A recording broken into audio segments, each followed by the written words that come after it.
ਮੁਲਾਜ਼ਮਾਂ ਨੂੰ ਕਹਿੰਦੇ ਸਿੱਧਾ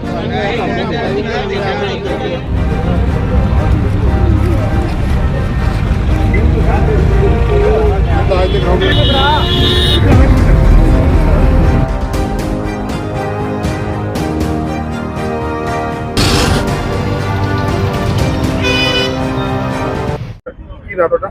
ਮੇਰਾ ਨਾਮ ਸ਼ੁਭਮ ਭਾਈ। ਕੀ ਇਹਨਾਂ ਦਾ ਨਾਂ ਕੀ ਹੈ?